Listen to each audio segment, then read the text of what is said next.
Question है मेरे भाई। ये कह रहा है, क्या कह रहा है, एक सेकेंड थोड़ा सा। ये कह रहा है कि 4 लड़के और 6 लड़कियां एक काम को 10 दिनों में कर सकते हैं। मेरे भाई इस क्वेश्चन को ध्यान से देखना। और पहली शिफ्ट में जो सबसे कैलकुलेटिव क्वेश्चन आया है यही आया है। तो ध्यान से देखना कि जो 4x + 6y की एफिशिएंसी जो है मेरे भाई, जो काम करते हैं वो 10 दिनों में करते हैं। और 6x + 4y अर्थात 6 लड़के और 4 लड़कियां 8 दिनों में काम को करते हैं। इन दोनों का एलसीएम 40 आया। 10 का भाग 40 में 4 बार जाएगा और 8 का भाग 40 में 5 बार जाएगा। तो मेरे भाई जो 4x + 6y की जो एफिशिएंसी आई वो 4 आई, और जो 6x + 4y की जो एफिशिएंसी आई वो 5 आई। अब मैं यहाँ पर 6 से गुणा करूँगा और यहाँ पर मैं 4 से गुणा करूँगा। तो जब मैं यहाँ पर 6 से गुणा करूँगा तो ये हो जाएगा 6 चौको 24x प्लस 6 छंग 36y इज इक्वल टू 6 चौको 24। मैं यहाँ पर जब 4 से गुणा करूँगा तो ये हो जाएगा 24x प्लस 4 चौको 16y प्लस 4 पंचे 20। इस पहले समीकरण में से दूसरे को घटाएंगे तो 24 से 24 जाएगा, 36 में से 16 जाएगा तो 20y बचेगा। 20y बराबर 24 में से 20 जाएगा 4 बचेगा। तो y बराबर यहाँ से निकल के आया क्या, 4/20, जिसको बेसिकली 4 एकम 4, 4 पंचे 20, 1/5 भी लिख सकते हैं। तो y बराबर तो अपन ने 1/5 निकाल लिया। अभी अपन को x की वैल्यू और निकालनी है। तो x की वैल्यू अपन इस समीकरण में पुट कर देंगे। तो यहाँ पर पुट करेंगे 4x + 6, y की जगह अपन लिखेंगे 1/5 बराबर 4। अब यहाँ पर 4x को इसी साइड लिखा रहने देंगे अपन। इस 6/5 को इस साइड लाएंगे तो होगा 4 - 6/5। तो अब जो अगले कदम पर होगा 4x बराबर 5 को 20, 20 में से 6 जाएगा तो ये आएगा 14, 4 पंचे 20, 20 में से 6 जाएगा 14, 14/5। तो x बराबर जो निकल के आया मेरे भाई, ये आया 14/20, क्योंकि इस 4 का गुणा इस 5 के साथ होगा। तो यहाँ से निकल के आया 7/10। तो x बराबर 7/10 निकल के आया, y बराबर 1/5। अब वो क्या क्या रहा है कि 4 लड़के, एक लड़के की एफिशिएंसी मेरे भाई अपन ने निकाली 7/10। तो 4 लड़कों की एफिशिएंसी क्या होगी, 7/10 × 4 प्लस एक लड़की की एफिशिएंसी मेरे भाई अपन ने निकाली 1/5। तो 2 लड़कियों की एफिशिएंसी क्या होगी, इसमें 2 का गुणा और कर देंगे। तो यहाँ पर लिखेंगे मेरे भाई 2 दूनी 4, 2 पंचे 10, तो 7 दूनी 14/5 प्लस, अब यहाँ पर तो कोई कट नहीं रहा है तो 2/5, तो 14/5 और 2/5 तो ये हो जाएगा 16/5। तो एक दिन में जो काम होगा मेरे भाई वो 16/5 होगा। लेकिन टोटल काम है कितना, टोटल काम अपन ने यहाँ पर मान ही लिया था 40। तो टोटल काम 40 है, तो 40/16,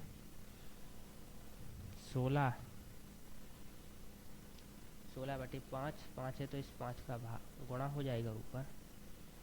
अब अपन यहाँ से सॉल्व करेंगे,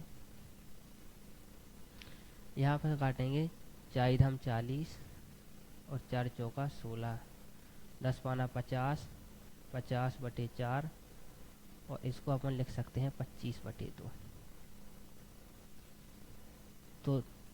तो जो 4 लड़के हैं और जो 2 लड़कियां हैं उस काम को 25/2 दिन में पूरा कर लेंगे। 25/2 इस क्वेश्चन का राइट आंसर हो जाएगा। ये क्वेश्चन ही थोड़ा सा लेंदी है, बाकी के सारे क्वेश्चन एकदम सिंपल है। चलिए अगला क्वेश्चन देखते हैं। तो ये तो हो ही चुका है। अनुक्रम 26, 20, 14, 8 का 21वां पद ज्ञात कीजिए। तो मेरे भाई ये क्वेश्चन है वो समांतर श्रेणी से है, और इसको करने के लिए आप देख लीजिए यहाँ पर किस तरह से किया जाता है। तो समांतर श्रेणी में अगर कोई भी पद निकालना है, जैसे अपन को अगर 21वां पद निकालना है तो उसका फॉर्मूला होगा A21 बराबर A + n - 1 D। अब मैं बता दे रहा हूँ कौन क्या है। तो ए यहाँ पर मेरे भाई प्रथम पद है और एन जो नंबर है, एन नंबर को डिनोट कर रहा है कि अपन को जौन से नंबर का पद निकालना है, तो ये उसको डिनोट कर रहा है। और डी सार्वंतर को डिनोट कर रहा है कि जो एक पद है और जो दूसरा पद है उन दोनों के बीच का डिफरेंस क्या है, जो एक पद है और जो दूसरा पद है इन दोनों के बीच का डिफरेंस क्या है। तो मेरे भाई यहाँ पर जो ए बराबर था, जो प्रथम पद अपन को दिया गया है वो मेरे भाई 26 दिया गया है, और जो डी दिया गया है तो अपन करेंगे कि 20 में से 26 जाएगा। हमेशा ऐसा होगा a2 माइनस a1 को निकाला जाएगा, ऐसा नहीं, दूसरे पद में से पहले पद को घटाया जाएगा डी को निकालने के लिए। आप ये ऐसा मत कर देना कि डी बराबर a1 माइनस a2, तो ये गलत हो जाएगा, ऐसा नहीं करना है। हमेशा अगले पद, एक आगे वाले पद में से एक पीछे वाले पद को घटाएंगे, तो a2 माइनस a1 करेंगे तो 20 में से 26 जाएगा तो माइनस का 6 बचेगा। तो d बराबर क्या है मेरे भाई यहाँ पर माइनस का 6। तो अब इस समीकरण में अपन पुट करेंगे कि a बराबर बेसिकली अपना 26 है मेरे भाई, n बराबर अपन को 21वां पद ज्ञात करना है, -1 फॉर्मूला में है, और d मेरे भाई माइनस का 6 है। तो जब 26 यहाँ से निकल के आएगा, 20 में से 1 जाएगा, 21 में से 1 जाएगा, 20 बचेगा, 20 का गुणा -6 के साथ होगा तो माइनस का 120 होगा मेरे भाई, और माइनस का 120 और प्लस के 26, तो यहाँ से निकल के आएंगे माइनस के 94। तो माइनस के 94 इस क्वेश्चन का राइट आंसर हो जाएगा। तो इस तरीके से इस क्वेश्चन को अपन कर सकते हैं। चलिए अगला क्वेश्चन देखते हैं मेरे भाई। और मेरे भाई इस समांतर श्रेणी वाले क्वेश्चन को जरूर करके जाना है, इनके फॉर्मूलों को याद करके जाना, क्योंकि यहाँ से क्वेश्चन बनेगा ही बनेगा, कल भी बनेगा। चलिए अगला क्वेश्चन देखते हैं। और अभी भी समांतर श्रेणी से दोनों शिफ्ट में एक से क्वेश्चन बने हैं, तो कल भी इसके बनने की बहुत ज़्यादा संभावना है। चलिए अगला क्वेश्चन देखते हैं। यहाँ पर दिया गया 3 साझेदार PQR एक व्यवसाय शुरू करते हैं। P की पूंजी का 2 गुना Q की पूंजी के 3 गुने के बराबर है, और Q की पूंजी R की पूंजी के 4 गुना के बराबर है। वर्ष के अंत में 27,500 के कुल लाभ में से R का हिस्सा है। तो मेरे भाई यहाँ पर आप ध्यान से देखना कि P की पूंजी का 2 गुना अर्थात 2P Q की पूंजी के 3 गुना के बराबर है, तो 3Q के बराबर है। तो मेरे भाई यहाँ से जो P बटे Q आया वो 3/2 आया।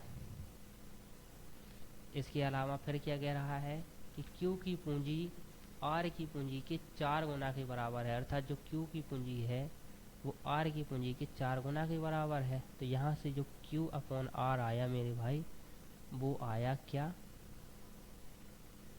4/1।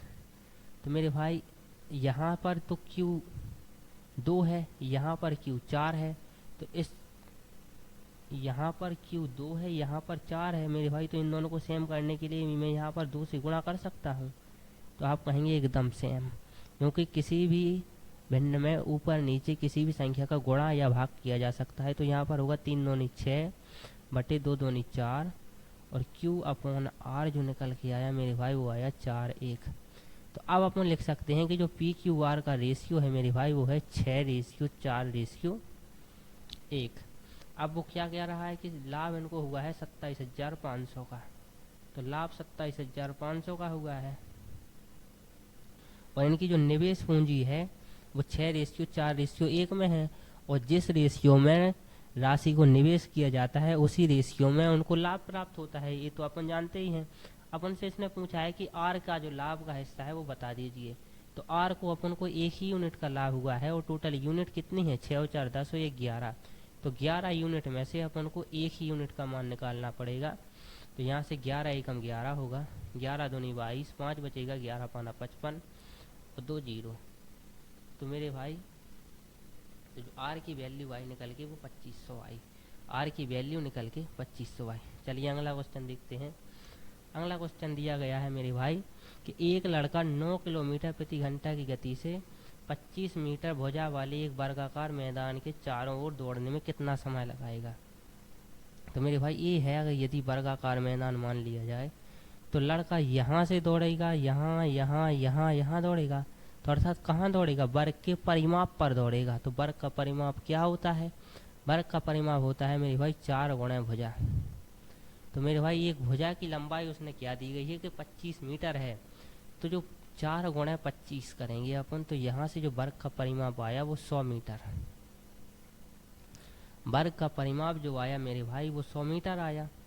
तो अपन ये कह सकते हैं कि जो उसने जो चक्कर लगाया उसमें उसने 100 मीटर की दूरी तय की, और उसके लिए जो इसकी स्पीड थी वो 9 किलोमीटर प्रति घंटा थी, 9 किलोमीटर पर आवर थी।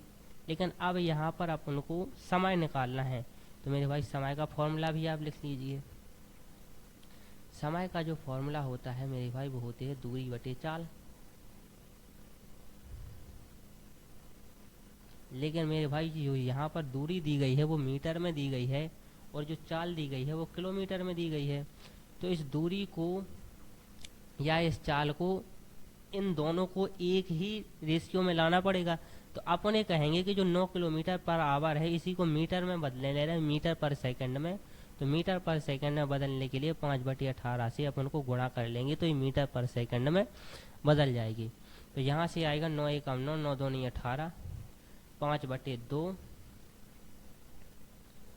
मीटर पर सेकंड। तो यहाँ पर लिखेंगे जो दूरी है मेरे भाई वो 100 मीटर की है, और जो स्पीड है वो 5/2 है। तो 5 यहाँ पर आएगा, 2 ऊपर आ जाएगा। तो 200/5 को सॉल्व करेंगे तो 200/5, तो मेरे भाई ये होता है 40। तो अर्थात 40 सेकंड का टाइम लगेगा। 40 सेकंड इस क्वेश्चन का राइट आंसर हो जाएगा। चलिए अगला क्वेश्चन देखते हैं मेरे भाई। अगला क्वेश्चन एकदम सिंपल क्वेश्चन है, सिंप्लीफिकेशन से आया हुआ है। 17.28 भागे x अपॉन 3.6 इंटू 0.2 बराबर 2। तो यहाँ पर अपन कहेंगे कि 17.28, ये भाग का चिन्ह लगा है तो बटे में आएगा x इंटू, अब इस 3.6 का इस 2.2 के साथ जब गुणा होगा तो यहाँ से आएगा 36 दूनी 72, और 2 अंक के बाद डेसिमल आएगा, क्योंकि 1 अंक के बाद तो यहाँ पर है और 1 अंक के बाद यहाँ पर, तो 2 अंक के बाद डेसिमल आया, तो अर्थात 0.72 बराबर 2। अपन इस x का गुणा इस साइड कर देंगे, तो यहाँ से जो निकल के आया मेरे भाई 27.28 बटे 0.72। तो मेरे भाई इस यहाँ भी 2 अंक बाद दशमलव है, यहाँ भी 2 अंक बाद दशमलव है, तो डेसिमल से डेसिमल उड़ जाएगा। और जो ये x है इसका गुणा तो अपन ने यहाँ पर कर ही दिया है 2x। तो अब अल्टीमेटली अपन यहाँ पर लिखेंगे कि 2x बराबर जो वैल्यू है मेरे भाई वो है 1728 बटे 72 की। अपन इस 2 को भी यहाँ पर ला रहे, उसके बाद देखते हैं क्या होता है। तो उस 2 को भी अपन यहाँ पर जब लाएंगे तो ये बचा 1728 बटे 72 का गुणा जब 2 के साथ का होगा तो 144 आएगा। तो मेरे भाई जो ये 1728 होता है ये 12 का क्यूब होता है यदि आपको याद हो, और जो ये 144 होता है ये 12 का वर्ग होता है। तो यहाँ से अल्टीमेटली जो वैल्यू निकल के आई वो 12 की आई। आप इसको सॉल्व भी कर सकते हो, यहाँ पर 12 से काटेंगे तो यहाँ पर 12 आएगा, यहाँ पर 144 आएगा, और फिर से 12 से काटेंगे तो 12 एकम 12 होगा, और यहाँ पर 144 में जब 12 का भाग देंगे तो 12 निकल के आएगा। तो आप इस प्रकार से भी कर सकते हैं। चलिए अगला क्वेश्चन देखते हैं। अगला क्वेश्चन है मेरे भाई दो संख्याओं का जो दो संख्याओं का रेशियो दिया गया है 13:9 दिया गया है। दो संख्याओं का रेशियो 13:9 दिया गया है। उनका जो HCF है वो दिया गया है मेरे भाई 13। उसने पूछा क्या बड़ी संख्या ज्ञात कीजिए, तो बड़ी संख्या कौन होगी, ये ही तो बड़ी संख्या होगी। ये संख्या 1 है, ये संख्या 2 है, तो इन दोनों में जिसका रेशियो बड़ा है वह संख्या बड़ी है। तो बड़ी संख्या कौन है 13। तो इस 13 का गुणा सिंपली इस HCF के साथ कर देंगे तो अपन को वो बड़ी से बड़ी संख्या मिल जाएगी। क्योंकि मेरे भाई जो HCF होता है इसका मतलब होता है हाईएस्ट कॉमन मल्टीपल। तो हाईएस्ट कॉमन फैक्टर, तो अर्थात इन दोनों में जो सबसे बड़ा कॉमन था उसको अलग कर दिया गया है, उसको ही तो एचसीएफ कहते हैं। तो उसी का गुणा कर देंगे तो वह संख्या मिल जाएगी। तो अपन यहाँ पर 13 का गुणा 13 से कर देंगे तो वो वैल्यू निकल के आएगी 169। 169 इस क्वेश्चन का राइट आंसर हो जाएगा। चलिए अगला क्वेश्चन देखते हैं मेरे भाई। अगला क्वेश्चन है, ये क्वेश्चन भी कैलकुलेटिव क्वेश्चन है एकदम आसान, लेकिन थोड़ा सा कैलकुलेटिव क्वेश्चन है। तो यहाँ पर आप देखेंगे कि जो एक धनराशि है वो 3 वर्ष के बाद, तो यहाँ पर कोई समय रहा होगा उसके 3 वर्ष बाद चक्रवृद्धि की ब्याज की दर पर 4460 हो जाती है, और उसके भी 3 वर्ष बाद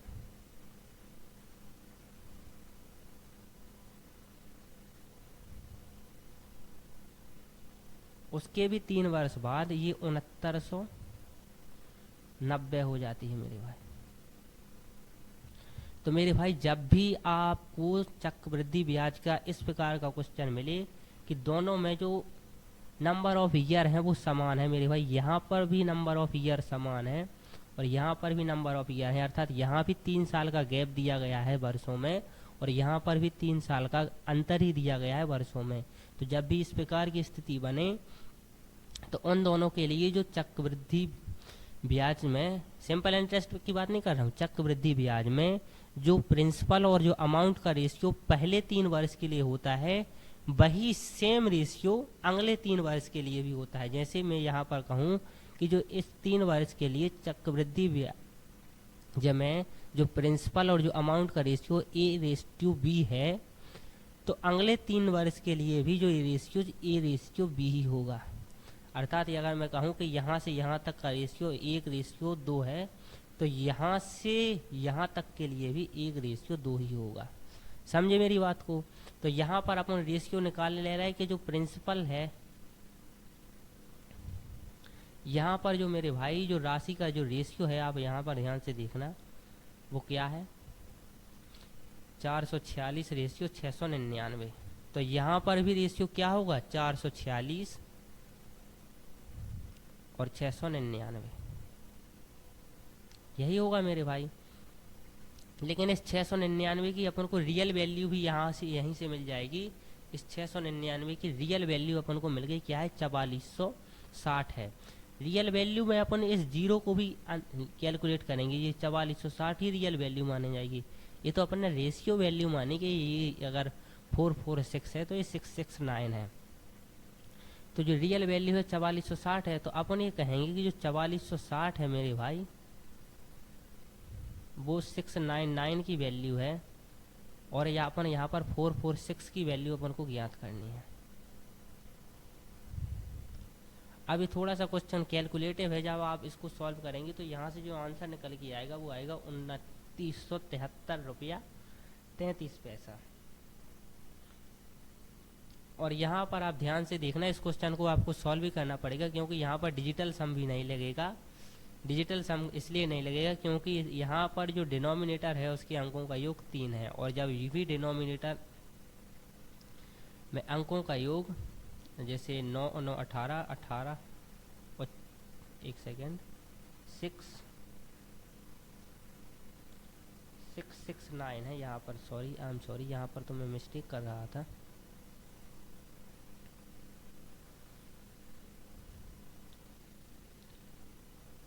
तो उससे मतलब नहीं है, तो यहाँ पर भी 669 हो जाएगा।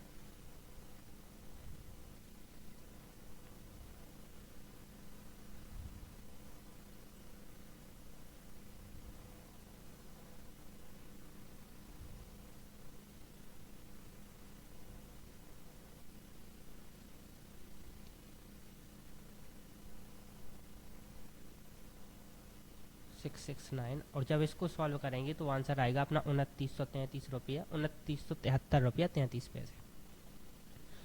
और ये डिजिटल सम से भी नहीं होगा, क्योंकि मेरे भाई आप ध्यान से देखना, जो डिनोमिनेटर का डिजिटल सम है वो 6 और 6 12 2 और 1 3 है, क्योंकि 9 तो अपने आप में 9 से डिवाइड हो जाता है। तो जब भी डिजिटल सम 3 होता है तब अपन उसको क्वेश्चन को डिजिटल सम से नहीं कर सकते। या आपको यहाँ पर मैनुअली करना पड़ेगा। इसमें थोड़ा सा टाइम टेकिंग क्वेश्चन है, लेकिन आप इसको कर सकते हैं। तो मैंने आपको इस शुरू में भी बताया था, जब मैंने बताया था कि आज किस प्रकार का पेपर का लेवल रहा, तो पेपर का लेवल तो एकदम सिंपल रहा। उसमें सिर्फ 2 या 3 क्वेश्चन थोड़ी से डिफिकल्टेड हैं। चलिए अगला क्वेश्चन देखते हैं। अगला क्वेश्चन मेरे भाई दिया गया है कि 6 संख्याओं का औसत 3.75 है। तो अपन लिखेंगे कि भाई संख्याएं जैसे 3.75 है रेशियो मेरे भाई, अपन लिखने ले रहे हैं कि भाई सारी संख्याएं x x x है। तो इनका अपन जोड़ा भी बना ले रहे हैं, क्योंकि जोड़ा बनाने के लिए उन्होंने आगे कहा भी है कि इनमें से 2 संख्याओं का औसत 3.2 है। तो मेरे भाई इन दोनों का मान लिया कि औसत 3.2 है। तो इनका जो औसत है मेरे भाई, इस जो 6 संख्याओं का औसत है इससे कितना कम है मेरे भाई। तो आप कहेंगे मेरे भाई कि इनका जो औसत है मेरे भाई 0.55 कम है। यही तो है 3.2 है, 3.75 में 55 कम है। तो 55 एक पे नहीं 2 पर कम है, तो 2 पर कम होगा तो इसका टोटल वैल्यू कितनी आएगी 1.10। अन्य 2 संख्याओं का औसत 3.55 दिया गया है मेरे भाई, इनका औसत 3.55 दिया गया है। तो है तो अल्टीमेटली ये भी कम है, यहाँ पर माइनस का साइन लगाए क्योंकि ये कम है। तो ये भी कम है, ये कितना कम है 0.20 कम है। तो 2 पर कितना होगा, तो कहेंगे 0.40। तो मेरे भाई माइनस के 0.40 और माइनस के 1.10, तो ये निकल के आएगा। जो माइनस में टोटल वैल्यू आई वो आई माइनस का 1.50। तो इन दोनों संख्याओं में इनको 3.75 तो होना ही पड़ेगा, जो औसत है वो 3.75 तो होगा ही होगा। और जो माइनस का 1.0 है ना 1.5 है, इसको और होना पड़ेगा। तो 1.50 को और होना पड़ेगा, 2 पर होना पड़ेगा, तभी तो औसत कहेंगे। इन दोनों में इसको डिस्ट्रीब्यूट करेंगे तभी तो औसत निकलेगा। और ये औसत है ही, तो यहाँ से जो निकल के आएगा 0.75 आया। तो 3.75 प्लस 0.75, तो यहाँ से जो वैल्यू निकल के आई है 4.50 आई। तो सी इस क्वेश्चन का राइट आंसर हो जाएगा। चलिए अगला क्वेश्चन देखते हैं।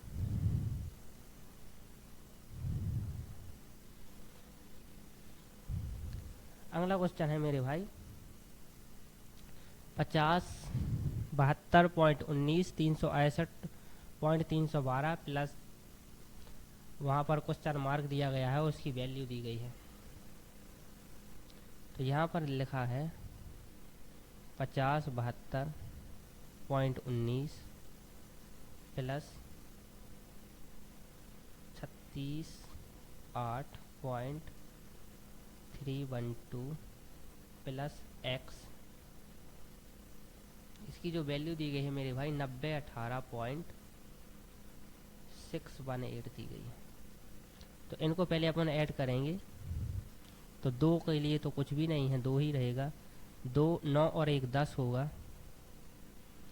3 और 1 4 और 1 5 होगा। 8 और 2 10 होगा। 6 और 7 13 होगा। 6 और 7 13 होगा। 13 और 1 14 होगा। 3 और 1 4 होगा और 5 होगा। अब अपन प्लस x इज इक्वल 9018.618, इस x को अपन इसी साइड छोड़ देंगे तो यहाँ पर ये माइनस में जाएगी। तो 9018.618 माइनस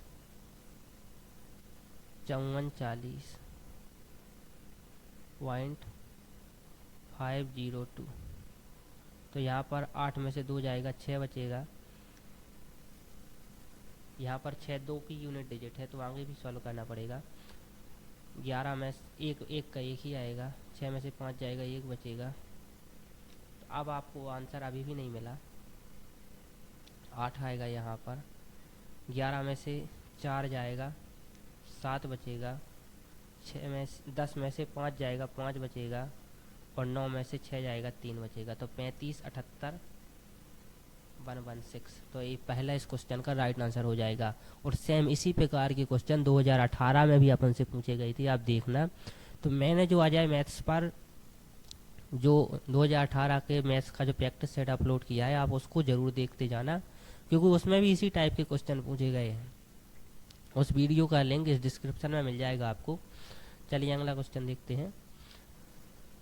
अगला क्वेश्चन है मेरे भाई कि किसी स्कूल में 20% छात्र 10 वर्ष से कम आयु के हैं। 10 वर्ष से अधिक आयु के छात्रों की संख्या 10 वर्ष से आयु के छात्रों की संख्या है, जो कि 48 है, का 2% है। स्कूल में छात्रों की संख्या कितनी है? तो मेरे भाई सबसे पहले आप ध्यान से देखना, जो 20% छात्र हैं वो 10 वर्ष से कम आयु के हैं, तो माने जिनकी आयु 10 वर्ष से कम है। अब बचे सिर्फ दो, या तो 10 वर्ष की आयु वाले या फिर 10 वर्ष से ज़्यादा आयु वाले। अब दो ही लोग बचे, तो या तो 10 वर्ष से ज़्यादा आयु वाले। मेरे भाई क्वेश्चन क्या रहा है कि 10 वर्ष से अधिक आयु के छात्रों की संख्या 10 वर्ष की आयु के छात्रों की संख्या का 2%, 2/3 है।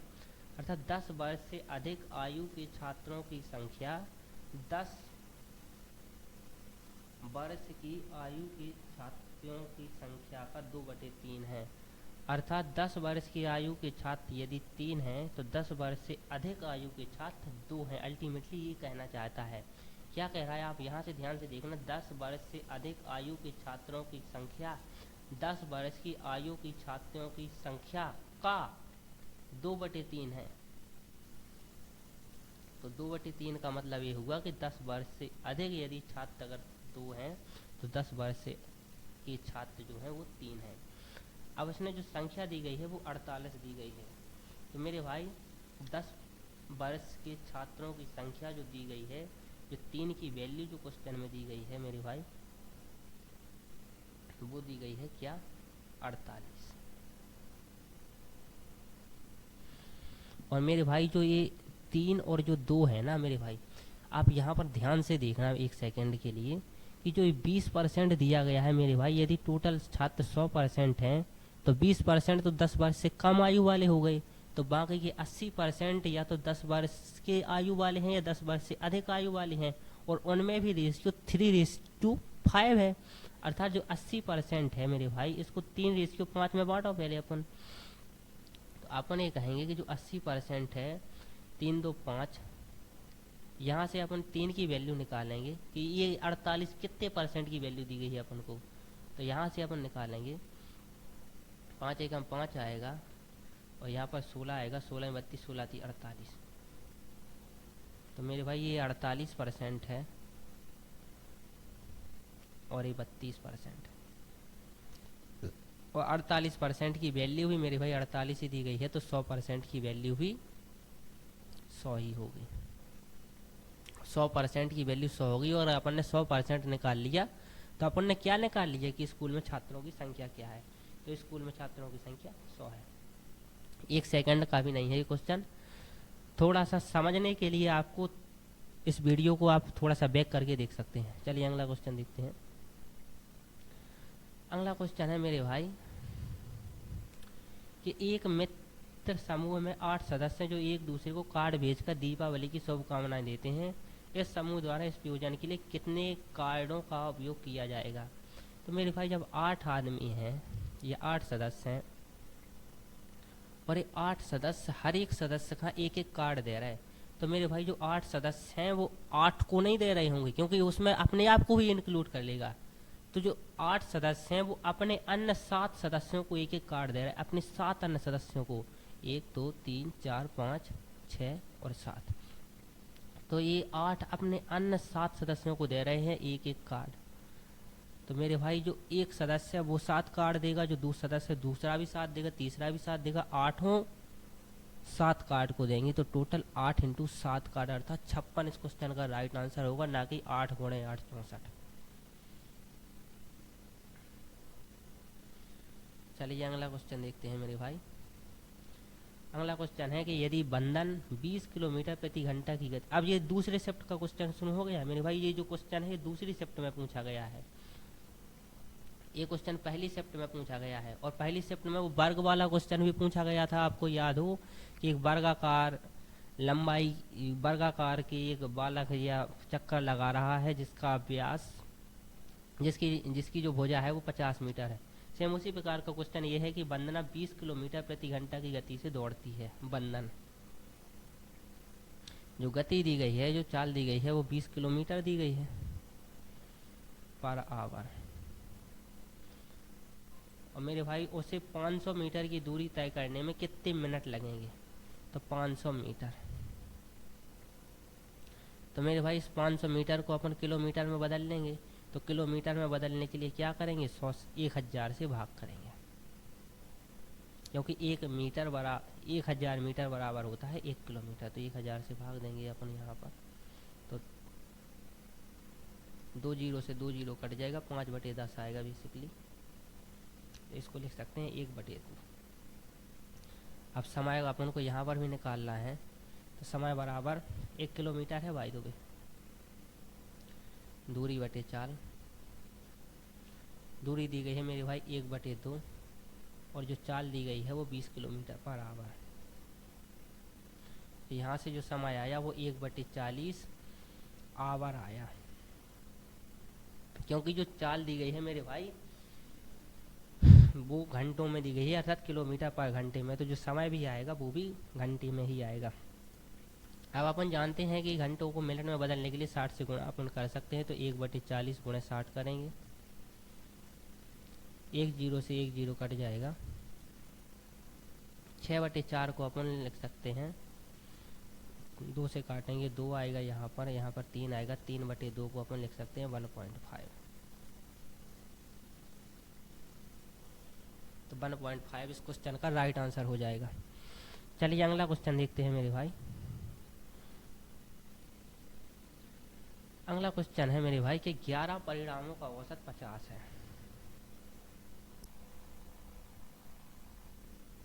मेरे भाई अगला क्वेश्चन है, कह रहा है कि 11 परिणामों का औसत 50 है। अपन यहाँ पर लिखेंगे 11 परिणाम है मेरे भाई, इसका औसत 50 है। कह रहा है यदि प्रथम 6 परिणामों का औसत कितना है, 51 है, और अंतिम 6 परिणामों का औसत 59 है। तो उसने पूछा है कि छठा परिणाम है वो क्या है, माना छठवें नंबर की संख्या क्या है, उसका मान क्या है। तो मेरे भाई 11 परिणामों का औसत 50 है, तो टोटल संख्याओं का योग कितना होगा, तो कहेंगे 11 गुणे 50 करेंगे तो यहाँ से निकल के आएगा 550। यहाँ पर भी करेंगे 51 गुणे 6 करेंगे तो 6 एकम 6, 6 पंचे 30, 306।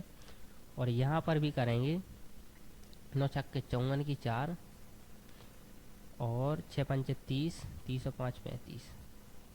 तो इन दोनों को ऐड कर देंगे, 306 और 354 होता है बेसिकली 660। तो ये 540 से 660 कितना ज़्यादा है, कहेंगे 110। तो 110 इस क्वेश्चन का राइट आंसर हो जाएगा। अब ऐसा मैंने क्यों किया, इस क्यों का जवाब भी आप ले लीजिए। तो मैं यहाँ से 11 तक एक बार काउंटिंग लिख रहा हूँ, 1 2 3 4 5 6 7 8 9 और 10। मेरे भाई आप ध्यान से देखना, इस 1 से लेकर 6 तक 10 और 11, और इस 11 से लेकर, माने पहली 6 संख्याएं 1 से लेकर 6 तक होंगी और अगली संख्याएं 6 से लेकर 11 तक होंगी। 1 2 3 4 5 6 यहाँ पर हो रहा है, और इस साइड से भी 1 2 3 4 5 और 6 यहाँ से हो रहा है। तो मेरे भाई आप ये देखना कि यहाँ पर जो छठवीं संख्या है ये 2 बार काउंट हो रही है, नहीं हो रही है। तो आप कहेंगे कि एकदम सही बोल रहा है कि ये संख्या 2 बार काउंट हो रही है। तो ये 2 बार काउंट हो रही है, तो जब अपन ने इन 6 संख्याओं का जो औसत दिया गया है उसमें जब अपन ने 6 का गुणा किया तो इन 6 संख्याओं का योग आ गया, और जो अगली 6 संख्याएं दी गई हैं इनका औसत 59 दिया गया, उसमें जब 6 संख्याओं माने जब 6 का गुणा किया गया तो इन सब संख्याओं का योग आ गया। तो जब इनका योग आ गया, इनका योग आ गया, उसमें जो 6 है ये 2 बार ऐड हो गया, और जब ये 2 बार ऐड हो गया तो इन टोटल का योग अपन को दिया गया है 6 संख्याओं का योग 50 है। 6 संख्याओं का औसत 50 है, और जब 50 में अपन ने 11 का गुणा किया तो अपन जानते हैं कि 550, तो माने इन 11 संख्याओं का औसत 50 है और उनका योग 550 है। और जब उसमें जब 6 को 2 बार ऐड हो गया तो जो संख्याओं का योग हुआ वो 660 हुआ। तो 660 हुआ तो अपन कहेंगे कि 660 इसी वजह से हुआ कि 6 को डबल काउंट कर लिया गया। तो अपन कहेंगे कि 650 में से 550 को घटाएंगे तो जो निकल के आया 110, यही तो छठवीं संख्या हो गई। चलिए अगला क्वेश्चन देखते हैं। अगला क्वेश्चन है मेरे भाई, मूल्यांकन कीजिए 3 इंटू 4 इंटू 0.3 इंटू 400 का आंसर क्या होगा। तो अपन यहाँ पर कहेंगे कि 0.3 दिया गया है इंटू 0.04 दिया गया है इंटू, अब यहाँ पर कुछ अलग लिखा हो सकता है जो मेरे को नज़र आ रहा है, मैं उस अकॉर्डिंग आपको आंसर बता रहा हूँ। मुझे नज़र आ रहा है कि 0.03 है इंटू 400 है। अब आप नॉर्मली कीजिए, यहाँ पर लिख लीजिए 3/10, यहाँ पर लिख लीजिए 4/100, यहाँ पर लिख लीजिए 3/1000 और यहाँ पर आप 400 ही लिखा रहने दीजिए। इस 2 जीरो से इस 2 जीरो को उड़ा भी सकते हैं। अब यहाँ पर 4 × 12 और यहाँ पर भी 4 × 12, 12 × 12 करेंगे 144 आएगा। और कितने अंक बाद जीरो दशमलव लगेगा मेरे भाई, तो 1 A0 है, 2 A0 है, 3 जीरो और 1 A0 है, तो 4 जीरो के बाद डेसिमल लगेगा। तो 1 2 3, 3 अंकों का एक अंक है नहीं तो एक जीरो को लिख लेंगे और यहाँ पर डेसिमल लगा देंगे और यहाँ पर जीरो को लिख देंगे। तो जो आंसर होगा वो 0.0144 होगा, बी नंबर हो जाएगा। चलिए अगला क्वेश्चन देखते हैं। अगला क्वेश्चन दिया गया है मेरे भाई कि इसका यूनिट डिजिट बताना है अपन को। तो यूनिट डिजिट बताना है, लिखा है 6812 × 3528 × 3179 × 4324। तो यूनिट डिजिट में अपन इन सारी वैल्यू को छोड़ देंगे, यहाँ पर लिखेंगे सिर्फ लास्ट बार ये इकाई क्या है 2 है, यहाँ पर 8 है, यहाँ पर 9 है और यहाँ पर 4 है। 4 का गुणा 9 के साथ होगा तो 36 आएगा। 36 में अपन सिर्फ 6 को लिखेंगे, गुणे 8 गुणे 2। अब 6 का गुणा 8 के साथ होगा 6 8 48 आएगा। तो 48 में भी अपन सिर्फ 8 को लिखेंगे और 2 आएगा, और इस 8 का गुणा 2 के साथ करेंगे तो 16 आएगा। तो यूनिट डिजिट क्या आया 6। चलिए अगला क्वेश्चन देखते हैं।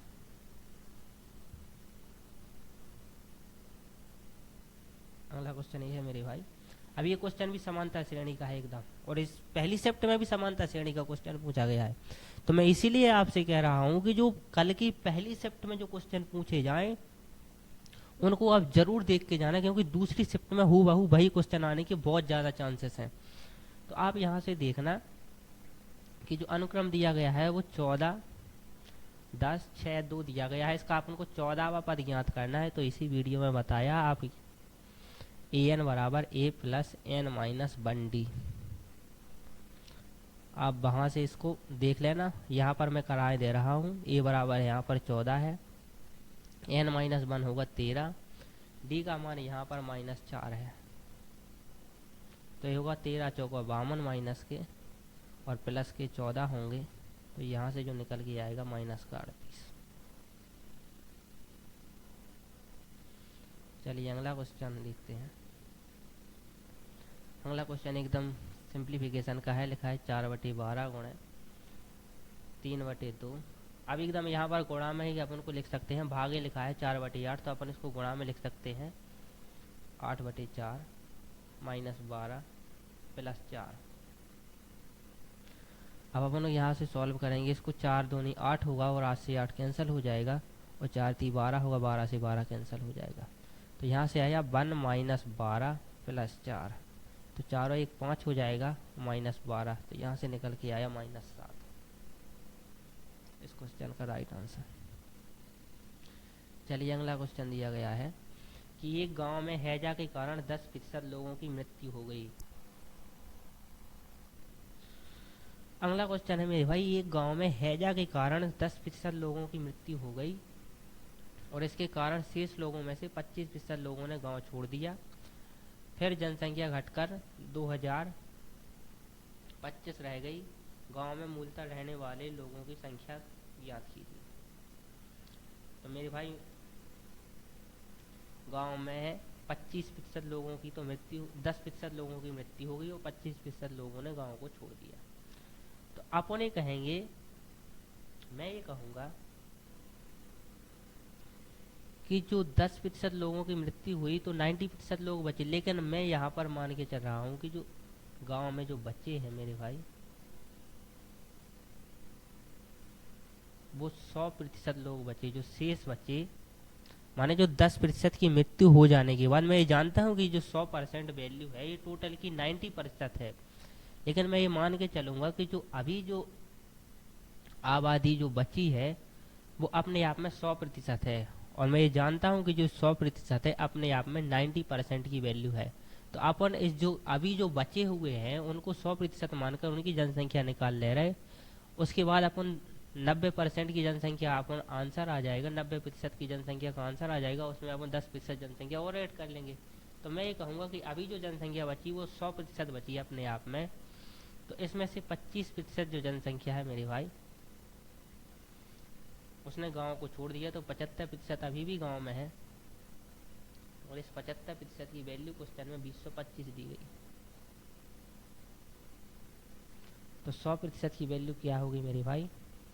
तो लिखेंगे 2025 बटे 75, 125 × 75, 25 चौका 100, 3 एकम 3, 3 छंग 18, 2 बचेगा, 30 7 21 और 3 5 15। तो ये यहाँ से आया निकल के क्या 650, वो 650 1300, 25 25 50 2700। इस 2700 तो आया मेरे भाई, लेकिन इस 2700 अपने आप में टोटल गांव की आबादी के लिए 90% है, क्योंकि जो अपन ने देखा है शुरू में जो 10% लोग जो ख़त्म हो गए हैं उनको भी ऐड करना पड़ेगा। तो अपन ये कहेंगे कि मेरे भाई ये 2700 है मेरे भाई, ये 90% की वैल्यू है। तो 100% की वैल्यू क्या होगी? तो एक जीरो से एक जीरो जाएगा, 9 एकम 9, 9 3 27 होगा, और 2 जीरो आएगा और 1 जीरो ये है, तो 3000 इस क्वेश्चन का राइट आंसर। 3000 इस क्वेश्चन का राइट आंसर होगा। तो इस प्रकार से इस क्वेश्चन को किया जा सकता है। थोड़ा सा अलग तरीके से भी मैं आपको समझा दे रहा हूँ कि इस तरीके से भी ये क्वेश्चन हो सकता है, तो आप उसको भी ध्यान से देख लीजिए।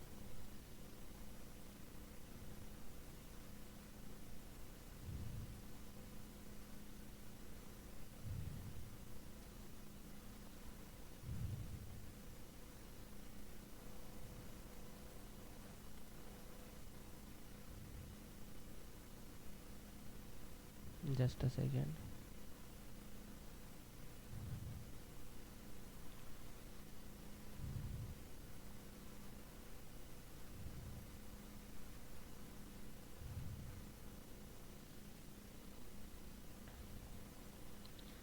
अगला जैसे मैं ये कहूँगा कि गांव में 100% आबादी थी। एक सेकंड, इसको और दूसरे तरीके से बता रहा हूँ मैं, अब ये तरीका भी नहीं, थोड़ा सा और आपको। मैं ये कहूँगा कि गांव में टोटल 100 लोग थे, 100 यूनिट लोग थे, उसमें से 10% लोगों ने मृत्यु हो गई। तो 10%, तो 100 का 10% क्या होगा? 10 ही होगा, तो 10 यूनिट की मृत्यु हो गई, बचे कितने? 90। यही तो है हुआ मेरे भाई। 90 में से 25% लोगों ने गांव छोड़ दिया। तो अपन को 90 का 25% ज्ञात यहाँ पर लिख लेंगे। 90 का 25% क्या होगा मेरे भाई? तो 90 इंटू 25 बटे 100, 25 से कम 25, 25 चौका 100, 25 से कम 25, 25 चौका 100, 4 दूनी 8, 4 दूनी 8 बचेगा 1, 4 दूनी 8, 4 पंचे 20, तो 22.2। तो ये 22.2 है मेरे भाई। तो ये क्या होगा? 90 में से बाकी का 75%। की जो वैल्यू है मेरे भाई वो क्या होगी, तो ये तो 22.5 है, तो ये होगा 5, 90 में से 10 में से 5 जाएगा 5 बचेगा, और 10 में से 3 जाएगा 7 बचेगा, 67.25। तो 67.25 की वैल्यू अपन को दी गई है क्वेश्चन में, क्या 2025, तो 100 की वैल्यू क्या है, यही तो थी टोटल आबादी। तो मेरे भाई ये डेसिमल हटेगा तो यहाँ पर एक जीरो और आ जाएगा। अब अपन यहाँ पर 25 से इसको काटेंगे तो 25 दूनी 50 होगा, बचेगा 17, 25 सत्ते 175, 27 बार जाएगा, और इसको काटेंगे 25 से तो 25 चौका 100 होगा और जीरो आएगा। अब आप यहाँ पर ध्यान से देखना, इसको मैं 3 से काट रहा हूँ तो यहाँ पर आएगा 3 नम 27, 30 7 21 आए, 30 छंग 18 होगा, बचेगा कितना 2, 30 7 21 होगा और 30 5 15 होगा। इसको मैं 9 से उड़ाऊँगा, 9 1 कम 9, 9 7 63 होगा, बचेगा 4, 9 5 45 होगा, और आप करेंगे 75 गुणे 40, तो यहाँ से भी 3000 आएगा। लेकिन यहाँ से कितना टाइम लग गया, तो अल्टीमेटली मैं ये बता रहा हूँ कि जो शेष आबादी है उसको 100% मानकर क्वेश्चन को सॉल्व कीजिए। उसके पास जो भी आंसर आए वो अपन जानते हैं कि 100% का मान नहीं है, ये अपने आप में 90% का मान है, तो अपन को उसकी तुलना 90% से करके 100% का मान ज्ञात कर लेंगे। और इस प्रकार से यदि आपको करना हो तो ये भी एक तरीका है। चलिए अगला क्वेश्चन ये दिया गया है कि यदि 851 को 1/2, 2/3 और 3/4 के अनुपात में 3 भागों में बांटा जाए तो पहला भाग है। तो मेरे भाई जब भी इस प्रकार का क्वेश्चन हो कि 1:2, 2:3 और 3:4 में बांटा जाए, तो जो डिनोमिनेटर है इसका आप ले लीजिए LCM। तो 4, 3 और 2 का जो LCM है मेरे भाई वो होगा 12, और इस LCM का इसमें गुणा कर दीजिए तीनों में। तो इसमें गुणा करेंगे तो 1/2 में 12 का गुणा करेंगे तो ये आएगा 6, इसमें गुणा करेंगे 3 एकम 3, 3 चौको 12, 4 4 दूनी 8, 6 8, 4 एकम 4, 4 3 12, 3 13 का 9, तो जो रेशियो आया वो आया 6:8:9। तो पहला भाग क्या है, तो पहला भाग मेरे भाई 6 है, और ये टोटल भाग है कितना 8 और 6 14, 14 और 9 23। 23 रेशियो की वैल्यू मेरे भाई अपन को दी गई है 851, अपन से 6 रेशियो की वैल्यू पूछी गई है। करेंगे 23 एकम 23, 23 23 दूनी 40, 23 3 69, 23 3 69, 1 1 10 15, तो बचा 16 161।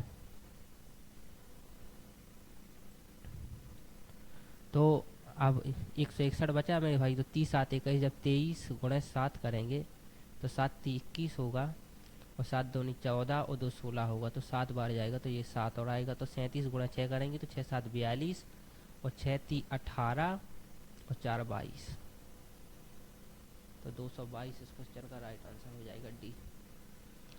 चलिए अगला क्वेश्चन देखते हैं मेरे भाई। अगला क्वेश्चन है मेरे भाई, यहाँ पर ध्यान से देखना कि एक आदमी 5 बेटों 4 बेटियाँ और 2 भतीजों के बीच 12,900 रुपये बांटता है।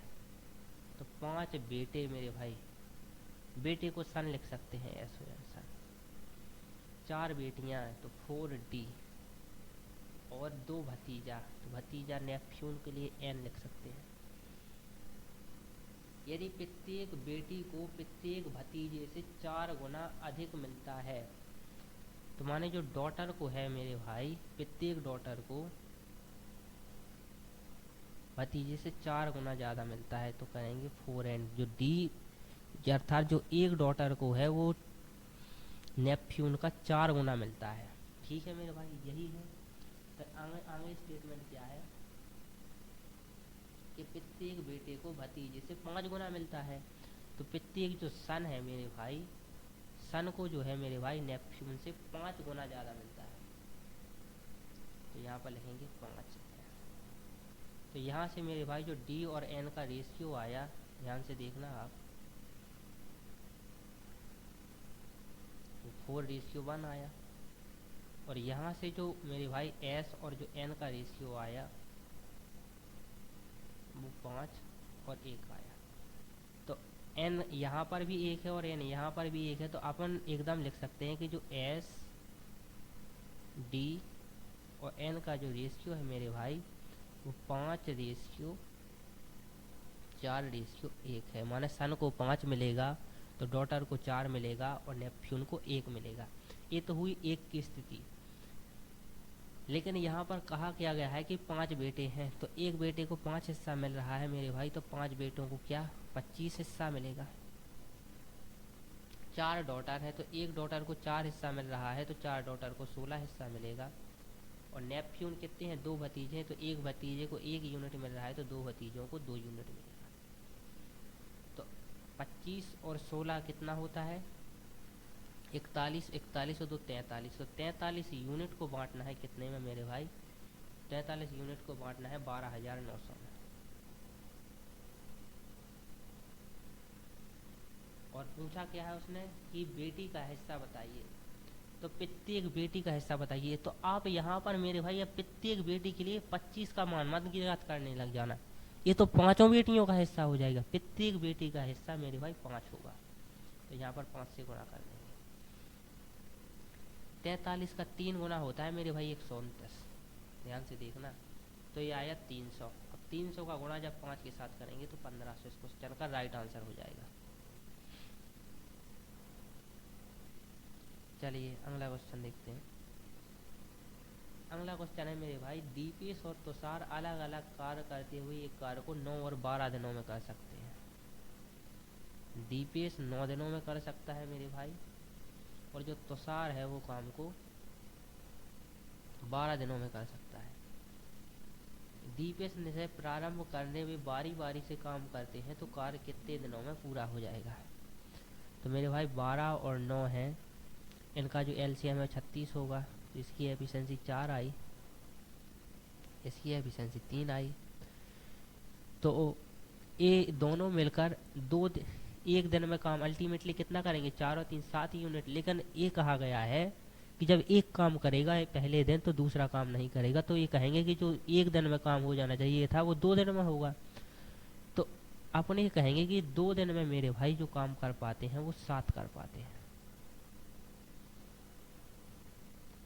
तो मेरे भाई अपन ये देखेंगे कि जो टोटल काम कितना है 36, तो 36 के नियरेस्ट 7 का मल्टीपल क्या है, तो अपन कहेंगे 35। तो 35 में 7 का भाग देंगे तो 7 एकम 7, 7 पाना 35। तो मेरे भाई 5 जो आया यहाँ से, ये 5 दिन नहीं है, ये 10 दिन है। ये 5 तब होता है जब दोनों एक ही दिन काम कर रहे होते। तो बेसिकली ऐसा तो है नहीं, क्योंकि यहाँ पर जो अपन ने 7 से भाग दिया है वो इन दोनों की एफिशिएंसियों का योग है, लेकिन वो दोनों साथ में काम नहीं करते हैं। काम तो एक जब करता है दूसरा नहीं करता है। तो अपन ये कहेंगे कि ये अल्टीमेटली 5 दिन नहीं, ये 10 दिन आए हैं। तो 10 दिन तो यहाँ पर लग गए, उसके बाद भी काम अभी पूरा नहीं हुआ है, अभी भी 35 काम हुआ है, अभी एक काम बचा है। और बारी किसकी है, तो दीपेश काम को से फिर शुरू करेगा, क्योंकि दीपेश ने ही काम को शुरू किया गया है। और दीपेश एक दिन में कितना काम कर पाता है, कुछ 4 यूनिट। तो कहेंगे कि 1/4 दिन और लगेगा उसको। तो मेरे भाई 10 दिन लग गए और 1/4 दिन और ये लग गए। तो यहाँ पर आप लिखेंगे कि 41/4 दिन का टाइम लगेगा।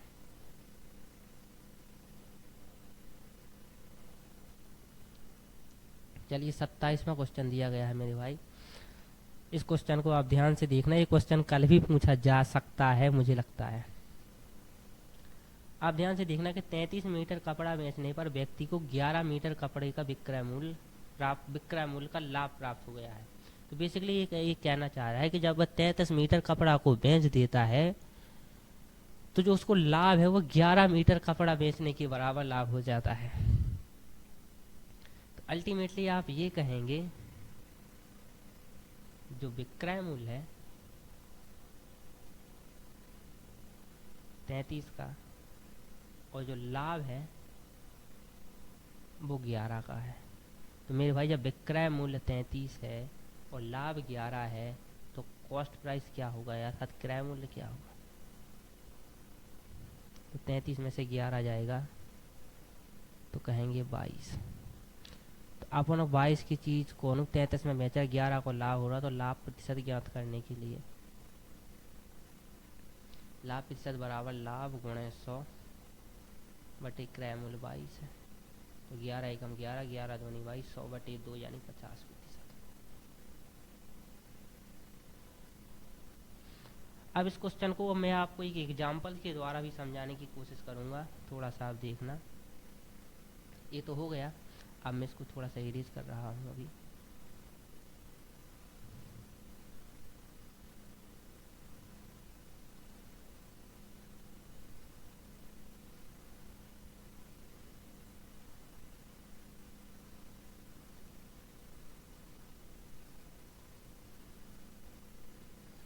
मैं आपसे ये कह रहा हूँ, आप यहाँ पर ध्यान से देखना, क्योंकि मेरा पढ़ाने का तरीका है मेरे भाई सबसे अलग रहता है, इसलिए मैं आपको हर एक क्यों का आंसर दूंगा।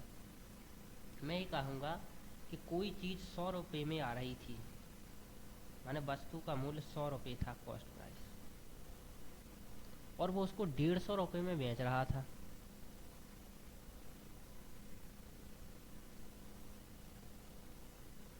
तो मैं ये कहूँगा कि जब उसने ऐसी चीज़ें 3 चीज़ें बेच दी उसने मेरे भाई, जब 100 रुपये की एक चीज़ आ रही थी, ऐसी उसने 3 चीज़ें बेच दी, तो मैं कहूँगा टोटल 450 रुपये में बेची होंगी, टोटल 400 रुपये में बेची होंगी। तो मैं यहाँ पर एक नहीं कह सकता कि जब उसने 3 चीज़ें बेच दी तो एक चीज़ के लाभ बराबर, एक चीज़ के विक्रय मूल्य बराबर लाभ कमा लिया। मेरे भाई मैं ये कहूँगा कि उसने 3 चीज़ें बेच दी, यहाँ से ऐसी ऐसी 3 चीज़ें बेच दी, एक चीज़ 100 रुपये की आ रही होगी, दूसरी चीज़ भी 100 की आई होगी और उसने 150 में सेल की होगी, तीसरी चीज़ भी 100 की ही आई होगी, उसने 150 में सेल की होगी। तो टोटल जो चीज़ आई होगी वो 300 रुपये की आई होगी, और उसने बेच 450 में दिया, तो उसको लाभ कितने का होगा, 150 का लाभ होगा ना मेरे भाई, 150 का लाभ होगा। तो अल्टीमेटली मैं कहना ये चाह रहा हूँ आपको, कहना ये चाह रहा हूँ कि जब उसको 150 का लाभ हुआ तो मैं ये क्या कह सकता हूँ कि एक वस्तु को बेचने बराबर लाभ हो गया, यही कह सकता हूँ कि एक वस्तु को बेचने बराबर लाभ हो गया। तो एक वस्तु के बेचने बराबर लाभ हो गया जब 3 वस्तुओं को मैंने बेचा है। उससे हम यहाँ पर भी वही हो रहा है कि 33 मीटर कपड़ा बेचने पर 11 मीटर कपड़ा के विक्रय मूल्य के बराबर लाभ हो गया है। अल्टीमेटली वो क्वेश्चन 30 के टाइप नहीं हुआ, लेकिन वो वही कहना चाह रहा है। तो यहाँ पर भी अपन जब 100 की चीज़ 150 में बेच रहे थे तभी इस प्रकार की स्थिति बन रही थी, और जब अपन 100 रुपये की चीज़ 150 में बेचते हैं तब भी 50% का ही लाभ होता है। तो अल्टीमेटली इस प्रकार के क्वेश्चन में इन दोनों का अपन रेशियो भी ले सकते हैं कि जो सेलिंग प्राइस हैं, जो लाभ पर माने जिससे अपन को लाभ हो रहा है और जो सेल कर रहे हैं, जैसे यहाँ पर अपन 33 और 11 का रेशियो ले सकते थे, ये बेसिकली लाभ का काम कर रहा है। देखना यहाँ पर लाभ ही का काम कर रहा है 150, क्योंकि 150 का अल्टीमेटली अपन को लाभ ही हुआ है। तो अपन इस 33 में से 11 को घटाकर 22 लिख सकते हैं कॉस्ट प्राइस, एकदम लिख सकते हैं, कोई दिक्कत नहीं। लेकिन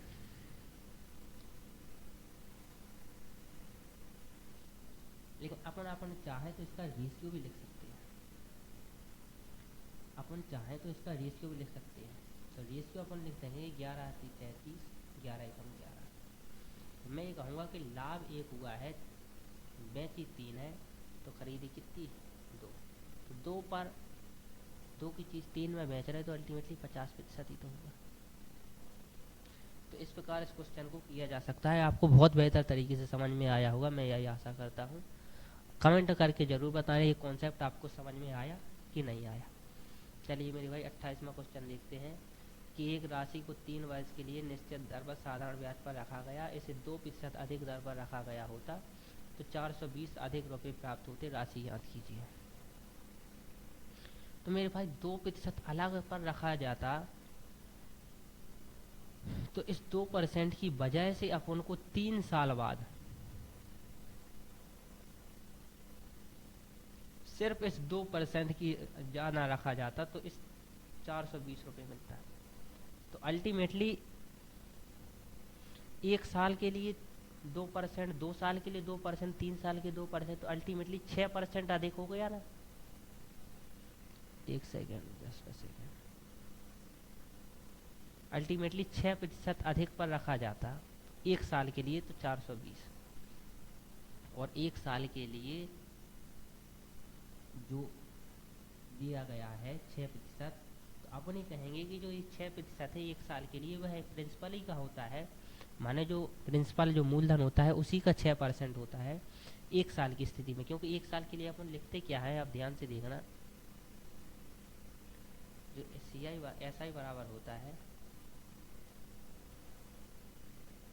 मूलधन गुणे रेट गुणे समय। तो समय जब मेरे भाई 1 साल हो गया,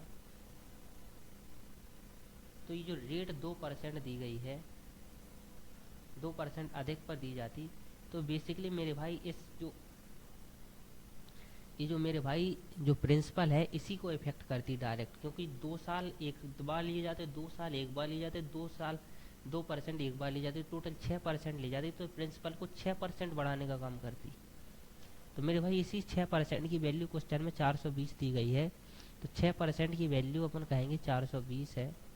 तो 100% की कितने, तो 6 एकम 6, 6 7 42 जीरो, तो यहाँ से निकल के आया 7000।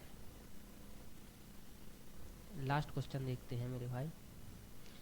पी क्यू और आर ने प्रत्येक ने व्यवसाय में 20,000 का निवेश करके एक व्यवसाय शुरू किया।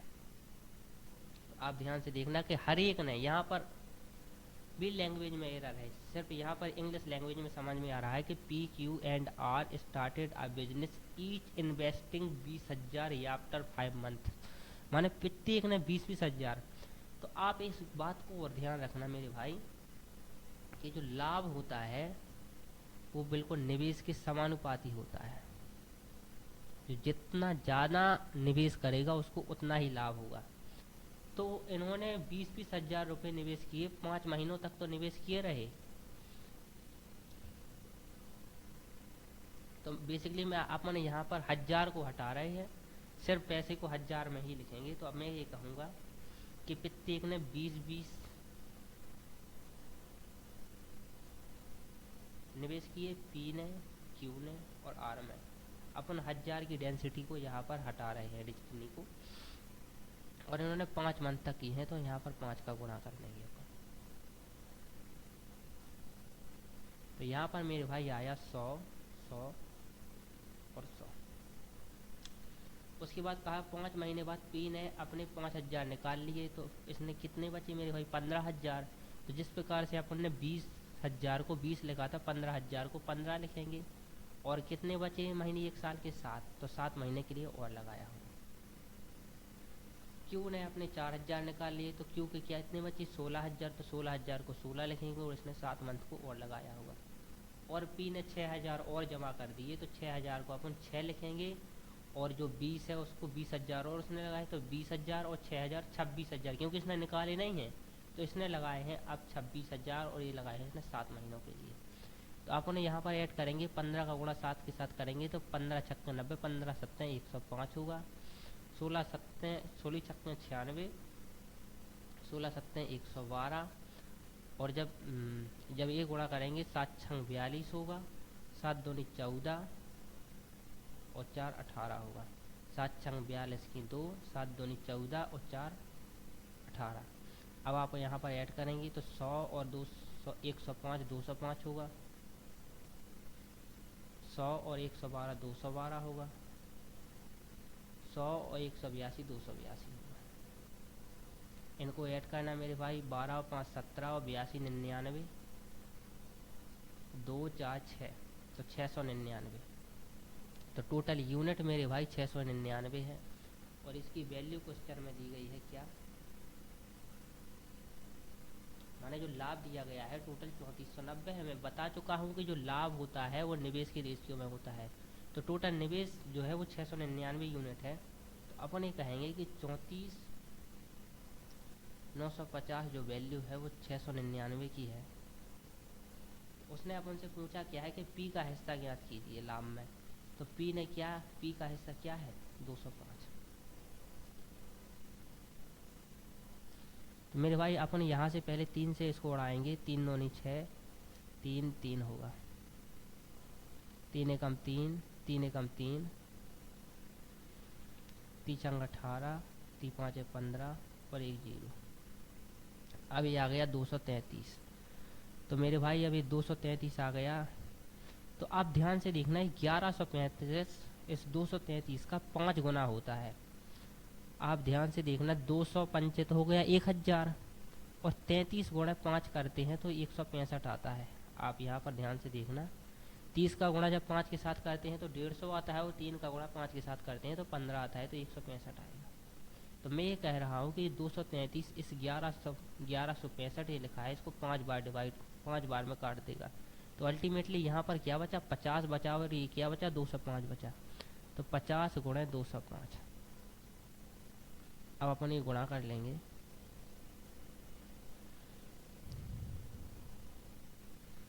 तो 5 25 और 5 दूनी 10 और 1 0।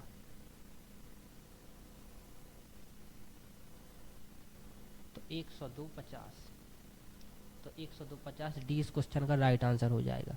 तो ये रहा यूपी पुलिस कांस्टेबल की 17 जो फरवरी को जो पेपर हुआ है उसका कंप्लीट एनालिसिस। इस प्रकार के क्वेश्चन पूछे गए हैं।